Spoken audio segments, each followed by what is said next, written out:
In the previous lesson, I gave you an introduction to templating and working with handlebars.js. But now I want to take a look at a real-world application where we will pull in a Twitter feed, maybe everyone that searches for Tuts Plus Premium. We're going to pull in a list of those. We're going to filter through the results and display them on the page with a thumbnail and a heading and a link to the tweet itself. So we're going to do quite a bit of cool stuff, and we'll also take a look at structuring our code a little bit better. Here's our blank slate. We have a link to jQuery. We are importing handlebars, and then I have a self-invoking anonymous function. So the first step is I want to wrap all of my logic within an object literal. So we'll call this Twitter and make that equal to an object. And first I'll have an init method. And this will simply be, we can name it anything we want. It'll be the method that gets everything rolling. Now, as you should know by now, within an object literal method, most of the times, this is going to refer to the object itself. So in this case, this will refer to Twitter. So if I want to call a method called doSomething, I could either do twitter.doSomething, or I could do this.doSomething. So we're going to set some properties on it. And the first one is the URL. How are we going to query the Twitter API? And what we'll do is we'll keep it very simple, and we'll go to search.twitter.com.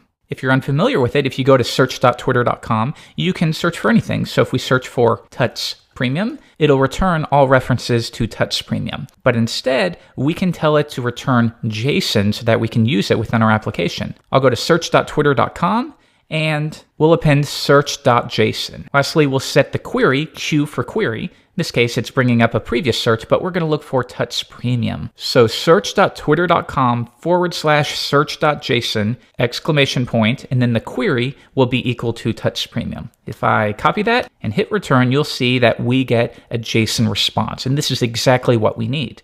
So I'm going to hard code that in for the time being.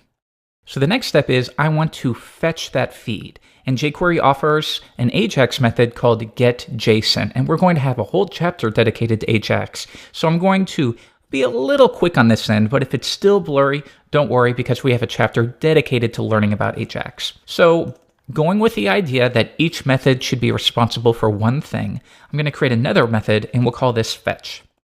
And this method is responsible for fetching the JSON feed. So once again, within here, this refers to the Twitter object. So if I want to grab the value of the URL, I could console.log this.url. We'll call the method fetch.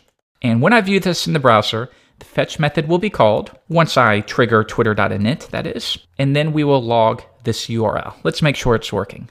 I go to the console, and sure enough, there it is. All right, so now we're making good progress. We have nice organization for our little project. So we'll begin by using a new method called getJSON. And that means we are going to fetch a JSON feed. Now, normally you will be working locally, but there will be times when you want to make cross-domain requests, and you'll find that there's a lot of issues related to that, but there's also a lot of ways to get around it. So we'll begin by pasting in the URL. What are we getting JSON for? Well, we're going to query this URL. That's going to return a JSON response, and then we'll execute a callback function, and that JSON response, or all of this right here, will represent within, and we'll call it data. But you can call it anything. If you want to change it to JSON, anything like that. Next, I'll simply console.log data so that we can see what we're working with. But if I go to Chrome, you're going to see this, and this may confuse you. XML HTTP request cannot load, and the reason is origin null is not allowed by access control allow origin. It's essentially saying for security reasons, you can't make cross-domain AJAX requests. But there is such a thing as JSONP. And again, I don't want to go over this too much in this lesson because we'll have a chapter dedicated to it. But for now, Twitter and jQuery make this pretty easy. Twitter can accept a callback, so we can say and callback equals an anonymous function essentially, and that will be dynamically created. And then it should work. So I don't want you to worry too much about why that's the case, because again, I want to teach you that in a full lesson. But for now, just accept that we can pass an anonymous function that will be triggered when we grab the feed. And that way, this will refer to our anonymous function. All right, so now let's open up this object, and you can see this is a set of the results. We have our query, we have our results. So notice though that what we really want is stored within, in our case, data.results. Or if we called this JSON, it would be JSON.results. So now let's change that to data.results. One more time, and now we have an array of objects, and each object is going to contain information about the tweet that mentions Tuts Premium. So you can see we have access to the profile image URL, and if we view that, you'll see it looks like just some kind of grass, but that's their thumbnail. We can also reference the tweet itself, and we can see I scored 76% on the Tuts Premium quiz. And then we also have the user, in this case, Opalarium. All right, so now that we have everything, why don't we filter this down so that it's easy to work with? An easy way to do that is to use jQuery.map. And what map will do is we can filter through an existing array. So in this case, we're going to filter through data.results, which is this array of objects. And then for each one of those, we're going to execute a function. And we will represent each object here, and we'll call it tweet. Now, what we want to do here is ultimately return a new array. So we want to modify this array and return a new one. So for now, I'm going to call this tweets. Tweets is going to be jQuery.map over that data.results array, and we want to modify it. So for each object, rather than returning everything, I instead want to return a subset. So we'll say return an object, and we will reference tweet, and let's figure out everything we want from here. I definitely want from user. So I'll grab tweet from user, and we will store that within a property called author. Next, I certainly want the tweet itself, and we know we can reference that using tweet.text. We'll call that tweet.text. Next, we want the thumbnail, and we know we can reference profile image URL. So we'll call this one thumb for thumbnail is equal to tweet.profile image URL. And then finally, we want a link to the tweet itself. View this specific tweet. And I could be wrong, correct me if I'm wrong, because I haven't researched this too much, but it doesn't seem as if they offer a direct link to where the tweet is. They simply give you information about the ID. So let's figure this out. I'm going to go back to search.twitter, and we will once again search for Tuts Premium. And this one will be fine. I will click open, and I want to grab the details. So what we can see here is that it's twitter.com, and we can get rid of the hashbang. It'll still redirect there. And then slash the username, slash status, and then slash the ID. And we can grab that ID right here, ID string. So let's see if we can dynamically create a link to that URL. Let's first do Opalarium. We'll replace this right here. Next, let's come back, and we need to grab the ID string. So I will simply copy this long ID and paste it in right here. And now we have a link to that specific tweet. So knowing this, it's very easy to build up a URL. We'll call it URL, and that will be equal to http twitter.com/, then we need the username, tweet.fromUser, then /status, and then finally that ID. And we know we can reference that with ID_str, tweet.ID_str.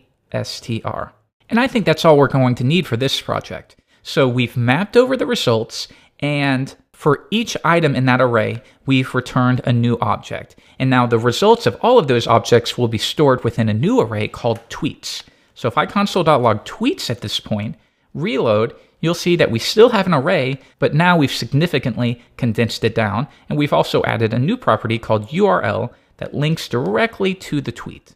Let's double check to make sure that works. And it does. Good deal. So at this point, we have fetched all tweets that reference Tuts Premium. And at this point, what we need to do is take that data and attach it to a template. Now, you're going to find that when working with asynchronous actions, such as requesting data, it can be a little difficult to wrap your mind around those concepts. So I'll give you an example. Rather than var tweets, let's save this within twitter.tweets. So you would think we could do this, right? But if you're starting to catch on with jQuery, you know that this is no longer going to refer to the Twitter object because we're within jQuery's callback function. So if we were to console.log this, reload the page, you'll see that this contains information about the AJAX request. So as we know, let's cache this within a variable called self. And now we know that self will always refer to the Twitter object. And now we will replace this with self.tweets. Then at that point, when we console.log self.tweets, reload, we get that array of objects. Cool. But now you might think, well, we've called this fetch method, it grabbed the data, so now Even out here, I can log this.tweets and I can grab it, but reload the page, you're going to get undefined. And that's a little weird. And that's something I had a lot of trouble at first. I really had trouble wrapping my mind around why this is. I've executed this method. We've gotten some JSON. We've stored it within self.tweets or twitter.tweets. And then we execute this code, but now it's no longer available. And again, I'm going to cover all of this within the Ajax chapter. But for now, you need to understand that getJSON, this is referred to as an asynchronous request. The same thing with set timeout or set interval. These are asynchronous, which means this is going to execute before this completes. And to give you proof of that, we will say after fetch call, and then we'll say right here console.log JSON callback. Reload the page, and notice that I'm getting after fetch call and then JSON callback. One more time, after fetch call, then JSON callback. So note, this is executing before this is executing. And that's a little difficult to understand. And again, it's because this is an asynchronous request. We're getting JSON, but because it's an asynchronous request, that means that our script will continue while that operation is occurring. So this.fetch runs, we call getJSON, which is asynchronous, then we continue on, then this at some point will execute and set self.tweets equal to the results. And what that means is at the point this line executes, it does not yet have access to the tweets. So now you're thinking, well, how from here, within this init method, can I be sure that self.tweets is available? And what a lot of people will incorrectly do is they'll set an interval, and maybe every 20 seconds they'll see, is self.tweets available? No, the Ajax request is not completed, so wait another 10 milliseconds and then check again. And that's really bad. jQuery makes this a lot easier with jQuery.deferreds. And we're not going to do it in this lesson because I don't want to overload you. And we'll have a whole lesson dedicated to deferreds. But for now, the basic idea is you could do jQuery.when, a specific action occurs, then do something. So when this Ajax request completes, then do this, in which case you can grab those results. But as I noted, for now, I can't overload you because you'll give up, and I know I would give up if there's too many things going on, such as jQuery map and getJSON and this object and handlebars. It's too much. What we'll do instead is we will trigger our template binding directly within the getJSON callback. And that's doing more work in this method than it should, but it's all we're capable of doing right now. Right here, we know that self.tweets is the data and we can work with it. So at that point, we will call a method that binds the data. And we'll call self, and we'll call it attach template. Let's create that method now. Attach template is a function. Now that means because we want to attach this to a template, we need to create a template. So right up here, we have our UL with the class of tweets. Within here, we will create a new one. For now, we'll call it tweets template. And within here, let's get started. We are going to have a list item. Next, we want an image that will be the user's thumbnail. So image source. Now the alt text will be the name of the author. And notice that I'm getting that value right here. This is what we have access to within that template. Author, tweet, thumb, and URL. So we have the author. The source will be thumb. And the tweet itself will be stored within a paragraph. And that will be tweet. Because if we come down, we're grabbing this right here. Tweet.txt will be stored there. Now we also want to link to the tweet. So let's wrap that paragraph entirely within an anchor tag. And the href of the anchor tag will be the URL property that we dynamically created. But as you'll remember, what is being returned is an array of objects. And we discussed this in the last lesson. To filter through an array of objects, we can say for each item in the array, then create a list item, and then we'll close out our each statement. All right, our template is all set up. I'm going to store a reference to the template within the init method. We'll expand this out so we have some more room, and we'll say this.template equals, and now we have our first concern. We could definitely do this, tweet template.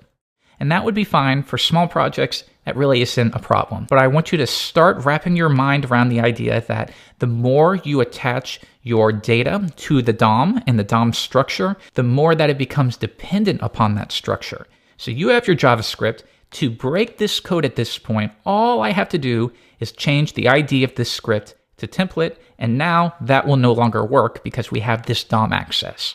So with that in mind, why don't we see if we can set it up so that within this object, we're not specifically referencing anything from the DOM. Those are going to be passed in to us. Okay, well with that in mind, why don't we accept a config object? And that will be where we store our settings. Then we will set this.template equal to config.template. So that means now when we call twitter.init, we pass an object. And among other things, for now, we'll set template equals to tweets template. Now, the benefits of this may not be immediately apparent to you, but they're definitely there. We call the init method and we pass in any properties that are specifically related to the DOM. And that way, this code here will always work no matter what the DOM structure is. If somebody changes it, like here to template, whoever's using it only needs to update it right here and they're good. They don't need to do anything else. They don't need to dig into this script wherever it might be located. They simply update the config object that they pass. So for now, we call this tweets template, I believe. I'll update that. Then this init method executes. Config is now equal to this object.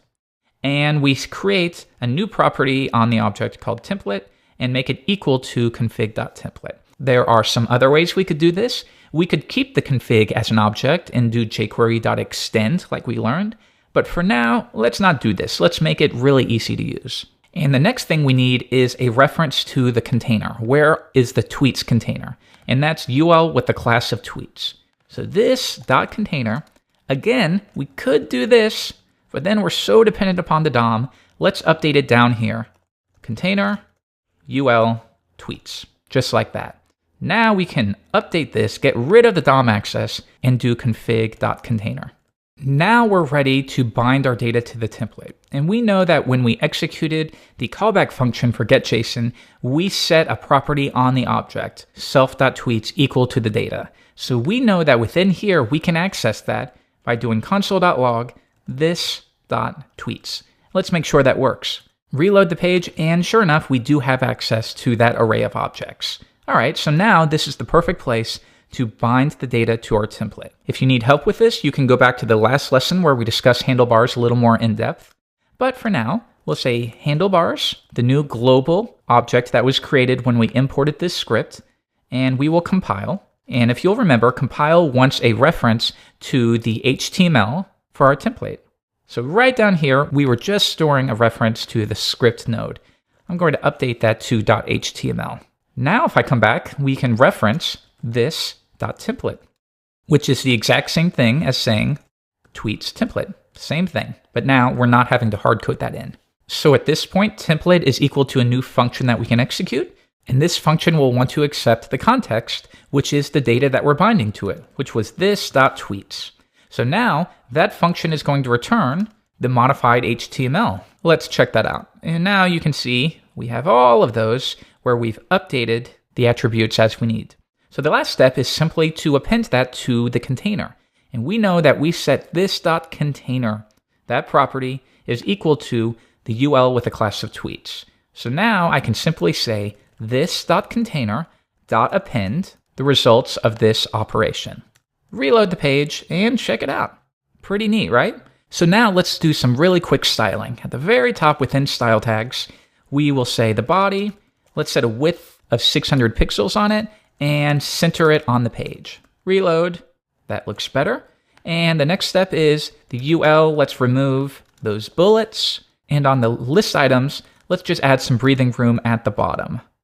There we go. Next, let's take the images, be very generic here, float it to the left, and give them some breathing room on the right. And lastly, for the anchor tags, no text decoration, and the color will be a grayish black. Reload and check it out. So look how easy that was. With very little work, we have queried the Twitter API for all references to Touch Premium. We've returned the tweet itself, a link to the tweet. We can view that right here. Pretty nice. A thumbnail for the user, and then you can style this or put it in the sidebar, whatever you want to do. The only thing you'd want to do is maybe implement a form of caching, which is honestly beyond the scope of this specific tutorial. Now, the final thing we're going to do in this lesson is make it so that we can pass in what we're searching for. If we come back, right here we have the URL, and we're hard coding the query in. So why don't we store that within the config object instead? And we'll say query, and then tack on config.query, like so. Now when we trigger the init method, we can say the query is going to be equal to, and we will look for all references to Justin Bieber. Reload the page, and now, let's see, there's reference to Justin Bieber if you call Justin Bieber gay. Anyways, so it's as easy as that to update our code so that it's more flexible for whoever's using it. And the idea is maybe this is stored within its own file, twitter.js. Then you import it and you simply trigger the init method and you pass in some settings and it'll simply work. If you decide later that you want it stored within the UL with an ID of Biebster tweets, then you only need to take that value and update it below where you reference the container. And that way the script always knows what it's working with. Reload the page and it still works wonderfully. All right, and I think that's going to do it for today. We did a lot of stuff here, and I really want you to focus on this lesson. So if it was blurry, go back and watch it again, because we did quite a bit. We focused a lot on good structure for our code. For small projects like this, an object literal that will contain all of your methods and properties is a great way to go. We've wrapped this within a self-invoking anonymous function. That way, Twitter is not available to the global space. And we've set up configuration options. We've learned how to query the Twitter API. You've had a crash course in working with the getJSON method, which you'll learn about a little bit more. Now, if you wanted to take this further, and we will, we would want to take this out and learn how to use jQuery deferreds so that we don't have to make the fetch method handle way more than it needs to. You'll find with a lot of projects, because the author doesn't know how to use jQuery deferreds, they end up storing all of their logic within the getJSON callback function because they don't know how to access it and they don't know how to deal with these asynchronous requests and when self.tweets will be available and when it will not. So when you want to learn more about that, wait until the jQuery.deferred lesson in this course. I'll see you later. Bye.